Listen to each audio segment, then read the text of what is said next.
Hello and welcome back to Courageously Living. I'm Tara and this is your weekly energy forecast, and wowzers, is it going to be a week. It's a really intense astrology week.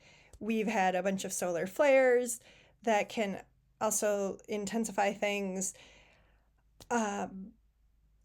Just very briefly, there is a lot going on the political scene. There is a lot going on in the conflicts around the world.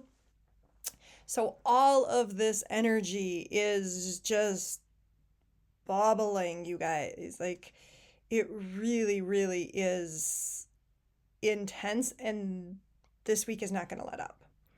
That said, astrologers, psychics, all these intuitives, self included, has been saying that June and July are going to be intense. We're in it. We are so in it. And one of the cards that I pulled for our Patreon group for this week is the emergence. And I want you to really think about the butterfly and the dragonfly. We often think about them as this state and then that state. We forget the center part of the transformation.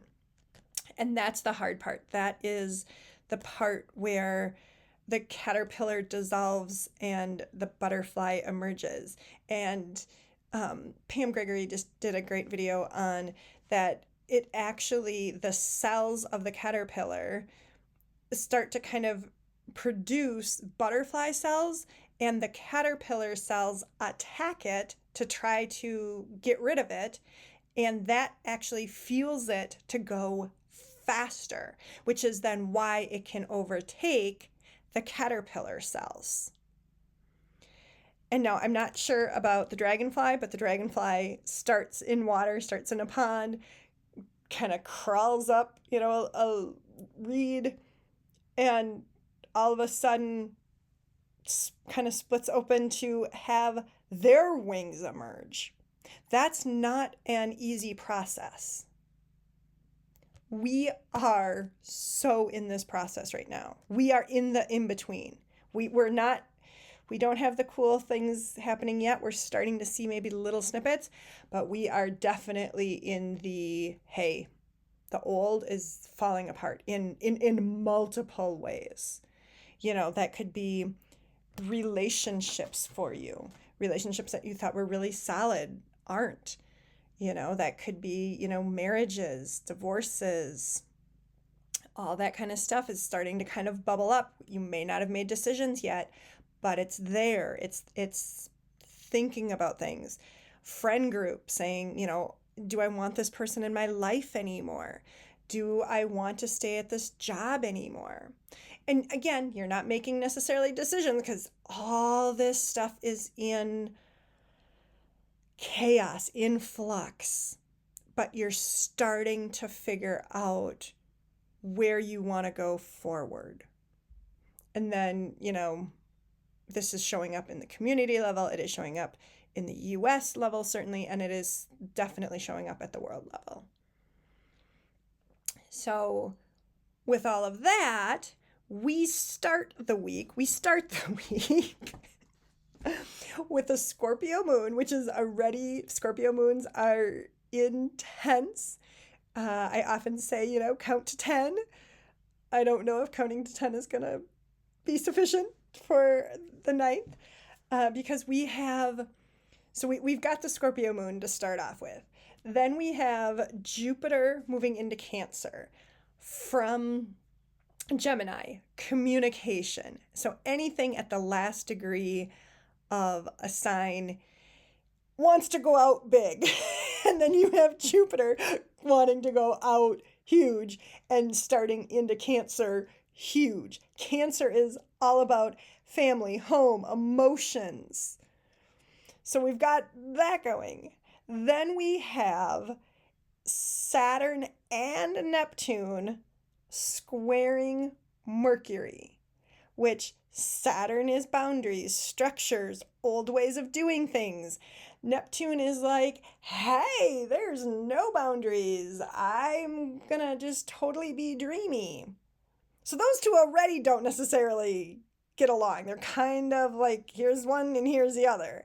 And then you add a square to Mercury, which is all about communication to yourself, to others, to even, your animals. So that's all in the swirl and in conflict. And then you also have Venus squaring Pluto. Love, money, enoughness, values, beliefs. Squaring the planet that says, I'm here for change and death, rebirth, Phoenix rising. I am going to dig really, really deep and I'm going to expose everything. That's Monday. And besides the Scorpio, the moon being in Scorpio, that stuff will actually stay for a while, but it's coming in really, really intense. And I'm going to remind myself, I'm going to remind you that we are literally in the in-between. We have started to leave the old, we are starting to try to bring in the new, and we are in this really, really intense period that's crazy, chaotic. Take your favorite word there. And then, so that's just Monday. And then we go into the full moon on the 11th. So let's pull a card for the June 9th. Now, I thought it was highly appropriate to use the Break the Rules Tarot. And because it's Breaking the Rules Tarot, I grabbed just part of the deck, not all of it, but I have all the majors in here. And let's see what card is coming up for you on Monday the 9th. The Hanged One. And this is a cow hanging upside down, something you don't typically see. But it's about saying, pause, don't do anything, and look at things from a new perspective. How are you navigating all these changes, these upheavals in your life? When you look at it, when you try to look at it from the exact same perspective you've had, you're not going to get very far. When you can look at it from a different perspective, even sometimes when that's hard, you're going to be able to kind of start to see where some of this stuff might open some doors for you, might start to be a little bit more beneficial in the longer term. Systems breaking down, something that you've relied on is breaking down. And that can be in your personal life, that can be it at work, if a system goes down. And it can be really hard to be like, well, hey, I need this system, I need to work. And this is saying, well, wait a minute. If this system isn't what is the best for you right now, maybe it had to break down. Because were you going to change it if it didn't? Or would you have just been like, well, it's still kind of working. I can kind of still eke to what I need it to do. But if we force it, if energy forces it to change, it's gonna start thinking in a different way. Like maybe it's time to upgrade. Maybe it's time to change.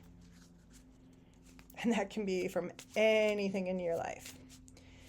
All right, so then let's look at our Sagittarius moon, the 10th and the 11th. So 11th is our full moon. And Sagittarius wants to go on adventure. It's also ruled by Jupiter. So Jupiter plays a huge, huge role this week of saying, where are you expanding? Where are you showing up? Where are you growing? And it doesn't really care how it's showing up and growing. So think of that. And one of the things that I'm released, because you typically release things in the full moon, And so one of the things I'm releasing in the full moon is my version of my Virgo and my Capricorn, where I'm like, yes, I would like to have everything planned out. I know what this adventure is going to be. And instead be like, I don't know what this adventure is going to be. And I'm choosing to go on it anyways. I'm choosing to be that surfer on a wave that I don't know how is going to react.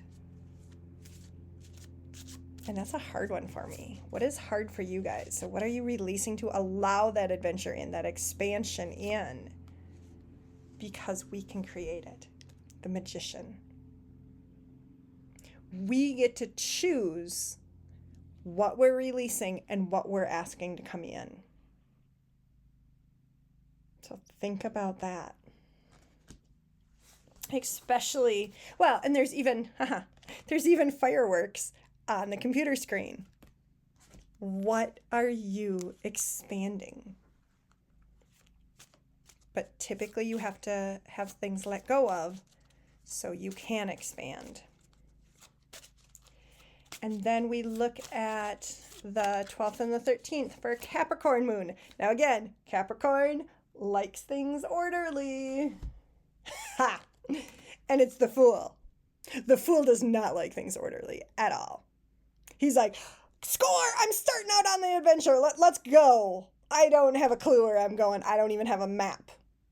And Capricorn is like, oh my God, you don't even have a little tiny map? Like a rough sketch? And the Fool is like, nope, I'm going. This is the energy that is starting to kind of play. It's kind of this push and pull. The old way, you would have had your map. You would have been looking at your map like 4 weeks ago for this. Saying, okay, here is all the possibilities of the way that I can get from point A to point B. And the Fool is like, yeah, right. You just mapped all of that, and I'm going to go this completely other way that you never saw coming. Especially with the Hanged one. Never saw it coming. That's your Capricorn. Now the 14th, 15th, and into the 16th, but I'll talk about the 16th next week. Is an Aquarius moon. Also, someone who does not like to conform. It used to be ruled by Saturn. Saturn is the traditional ruler, but it is now ruled by Uranus, a planet that very, very much embraces the Fool. It is the Fool, like saying, I'm going to just go for this and we're going to figure it out on the way.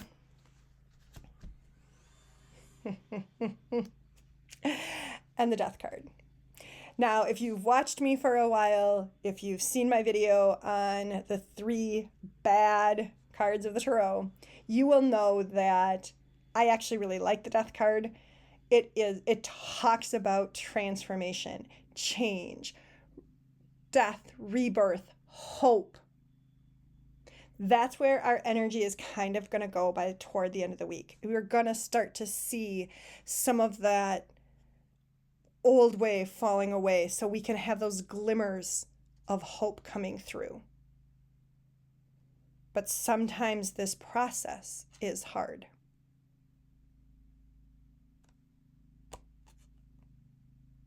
Metaphorically or a physical death. There might be something physically ending. It might be a job ending. It might be a relationship ending. Where, at the beginning of the week, you weren't exactly sure what you kind of wanted to do. And now toward the end of the week, you're like, oh, I think this is kind of where I want to go. Again, I wouldn't make any decisions, like long-lasting decisions right now. But you're going to have a little bit more, if you've kind of embraced these other cards, you're going to have a little bit more clarity on something that is truly ending for you. And it might be more than one thing. This, again, last week we talked about smacking the hornet's nest. This week is really going to be smacking that hornet's nest in so many areas of our lives. So we have our choice to say yes to go on to this adventure, or say, I'm still going on this adventure, but I'm going to cling so tight and fight every step of the way. We have our choice. And I can guarantee you there's going to be times even in my life that I'm like, no, we're good. I don't need that. But we're being asked to step up every single day saying, are we ready to let go of the old that is no longer serving us? And start to embrace what is just starting to come up, what is starting to emerge for us. Because it is going to be better. But right now it's a lot of chaos, a lot of movement, a lot of not feeling particularly safe. Because so many things are in flux right now for us. So do what you can to nourish yourself, to make yourself feel safe. Self-hugs, I'm always a huge self-hug person. Journaling is going to be a good thing. If you need to move your body, move your body. Being out in nature, also something everything that I recommend, I typically recommend a lot. Being present in the moment. If you can meditate, great. I know even for me, the energies have been really, really wonky to try to meditate. So I haven't done it as much as I normally do. And that's okay. That's the other thing that I think we get caught up in is, I've always meditated, so I have to go to that today. No, you don't. If you want to, cool. Go do some meditation. If you don't, do what is feeding your soul, what is nourishing you. Maybe it's a bubble bath. Maybe it's playing catch with the dog. What is it for you right now? Even if it is different than what you normally do. Let me know in the comments what you are doing to nourish yourself. All right, hugs. Make sure you give yourself a self-hug. You have a private side and a public side, and both really, really could use your own self-care, your own nourishment. And I will catch you on the next video. Bye for now.